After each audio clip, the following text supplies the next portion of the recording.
você vê nas redes sociais. A gente chegar aqui na nossa deixa e falar um tiquinho do Master. Tá passando no Twitter, vê que o Júnior Japa postando aqui esse lindo print do liberal Pedro Salles. Aí ele falou, caramba, eu achei que a chantagem da bancada do Nicolas ia começar somente depois que o Flávio fosse eleito, mas o ritmo está acelerado. Isso aqui é só uma amostra grátis de como o jogo vai ser pesado pro Flávio. Aí o cara coloca assim, ó. 7 passos para Flávio reconquistar o meu voto. A parte 7 nem me interessa muito. As 3 primeiras é o que mais chamaram a minha atenção. Primeiro, arrume a casa. Afaste imediatamente Eduardo e Seife e sinalize que eles não participarão de seu governo. Coloque o juiz no Carlos e no Jair Renan. Ele só vai votar no Flávio se ele romper com o próprio irmão.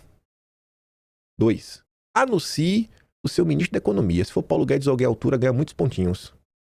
Você é um liberal. 3. Seja duro em defender a pauta liberal econômica e conservadora. Recupere a confiança do seu eleitorado e demonstre que não vai voltar atrás. Liberais, né? Aí o 7º item. Tem uma lista de coisas que você tem que cumprir para receber um voto. Senão ele vai anular o voto. Anule o voto aí, senão vai ser mais 4 anos de Lula. É melhor pro liberal, é melhor o Lula se reeleger por mais 4 anos do que votar no Flávio. Item 7, tá ali, né? Reforce pedido ao seu eleitorado para apoiar Nicolas e os candidatos que ele sugerir. Pronto. Peraí, né? São os candidatos que vão salvar o Brasil. Deve ser a terceira vez que uma notícia como essa é publicada. Eu tô falando pra vocês, já existe uma pressão gigantesca e um assédio gigantesco em cima do Flávio em torno da agenda econômica. O André Esteves tá louco pra emplacar a Daniela Marques Consentino. Acho que se o Flávio hoje fosse o presidente, tivesse que nomear hoje, eu acho que hoje seria ela a ministra da Fazenda. Flávio diz aliados não ter pressa para indicar porta-voz econômico.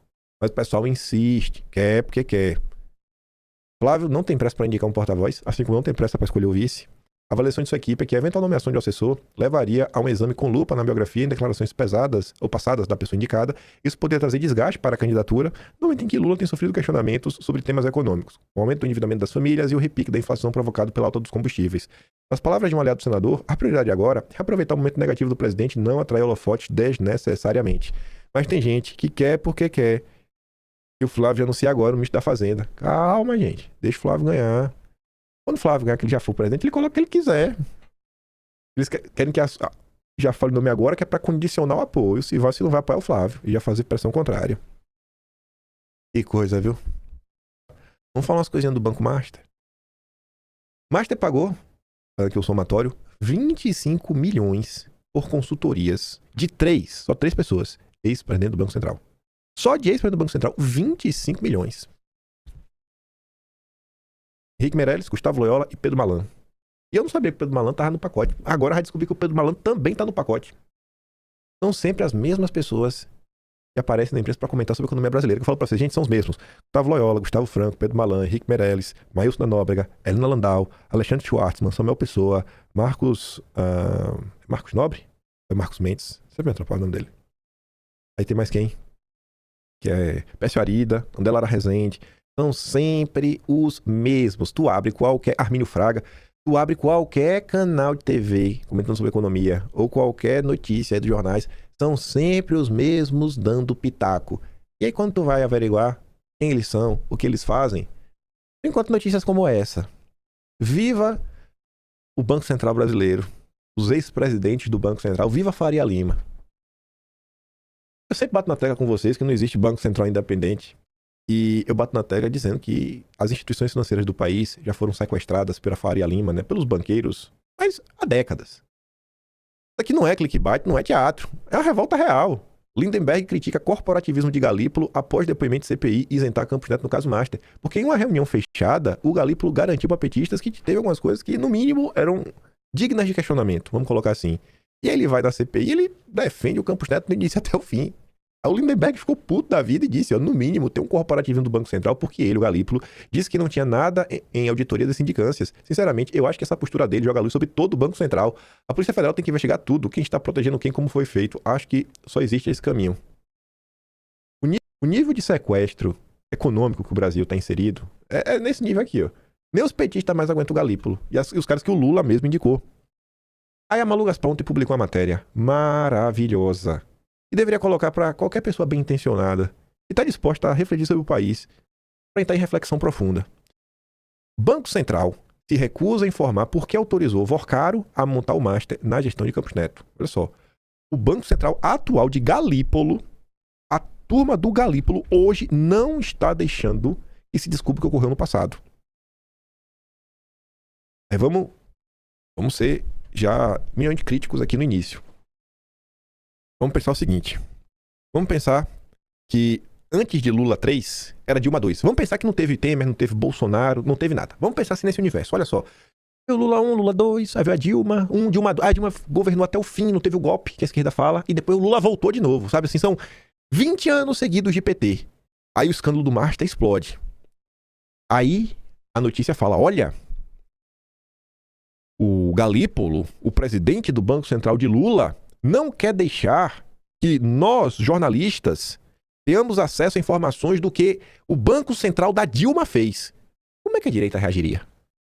Ou se não fosse na Dilma, o Ilan lá, o do Temer. Olha, o Galípolo está impedindo que jornalistas tenham acesso ao que o presidente do Banco Central do Temer fez. Aí o que a direita fazer? Olha lá, ó. O Temer está na lista de pagamentos, recebeu 10 milhões por consultoria do Master. Lula está blindando o Temer, porque Temer que indicou Alexandre de Moraes. Não ia ser essa narrativa? A direita não ia explorar o caso para criticar e falar que existe uma blindagem? Aqui não pode. Aqui é o Roberto Campos Neto. Aí olha o que a Malu Gaspar vai te falar. Muitos detalhes da história de como o Vorcaro criou o Master. O Master não nasceu do nada. Saiu de algum lugar. Saiu de onde? Quando? Por quê? Quem foi que deixou o Master existir? Era para ter deixado? Tinha condições de existir? O Paquito tinha bufunfa para colocar de pé? Enfim.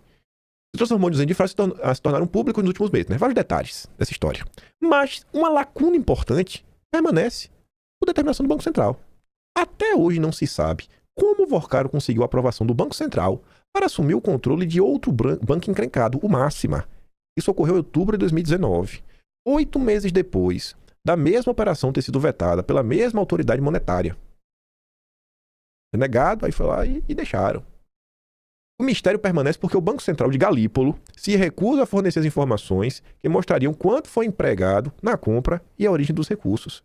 A guinada do veto para a autorização ocorreu depois que o Ilan deixou o comando do banco e foi substituído pelo Roberto Campos Neto. No início de março, em uma reunião no Palácio do Planalto, Lula chegou a pedir para o Galípolo produzir um documento oficial sobre medidas tomadas por Campos Neto que teria ajudado o Master. O Galípolo não só não fez esse documento, como disse na CPI do crime organizado que não há nenhum processo de auditoria de sindicância, nada que encontre qualquer culpa por parte do Roberto Campos Neto. As duas respostas, Cleiton também negou que o antecessor tivesse atuado para impedir a intervenção e liquidação do Master ao longo de 2024. Essas duas respostas provocaram bastante irritação entre auxiliares mais próximos de Lula, mas é difícil saber quem tem razão. Não dá para saber quem está certo e quem está errado nesse caso, porque o Banco Central se recusa a fornecer até mesmo informações básicas sobre o processo pelo qual Daniel Vorcaro se tornou banqueiro. A equipe da coluna tenta, desde 11 de fevereiro, obter via lei de acesso à informação a íntegra dos 2 votos da diretoria, o que negou a transferência do Máximo para o Paquito, né, de controle, e o que aprovou. O que é que mudou nesses 8 meses? Procurado, Campos Neto também não quis falar com a imprensa, não. Não quis falar com a Malu Gaspar. Campos Neto também não compareceu na CPI do crime organizado, apesar de ter sido civilizado, né, convocado 3 vezes.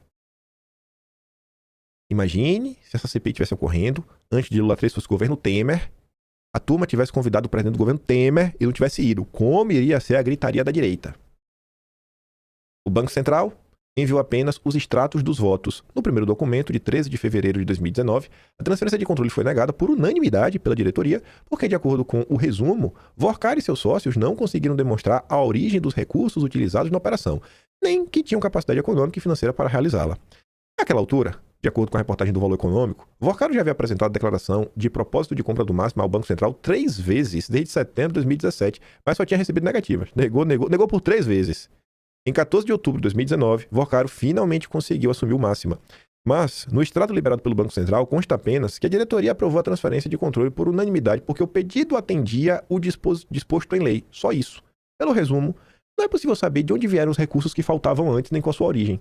Faltava recurso, tá aí, veio de onde? Qual a origem? Não sei. Faltava recurso, tá aí, veio de onde? Qual a origem? Não sei. Essas informações estão na íntegra dos votos, mas o Banco Central negou a oferecer o material, alegando que ele contém informações protegidas por sigilo bancário e dados estratégicos que poderiam gerar vantagem competitiva indevida a terceiros e possivelmente comprometer a estabilidade do sistema financeiro nacional. É que desculpa esfarrapada. Considerando que está se falando de um banco em liquidação por fraudes, é difícil entender de que forma a divulgação dessas informações poderia favorecer concorrentes ou comprometer a estabilidade do sistema financeiro. A turma da Malu Gaspar recorreu, solicitando que se avaliasse a possibilidade de encobrir com tarjas as informações pessoais protegidas por sigilo, mas o Banco Central repetiu a mesma justificativa. Ctrl+C, Ctrl+V. Depois das duas negativas, no último dia 7, a turma da Malu Gaspar solicitou novamente as informações ao Banco Central via assessoria de imprensa e pedimos para entrevistar o técnico que redigiu os dois pareceres, o que vetou a transferência e o que aprovou a transferência. Não recebemos nem sequer uma resposta. Esse é o Banco Central do Galípolo.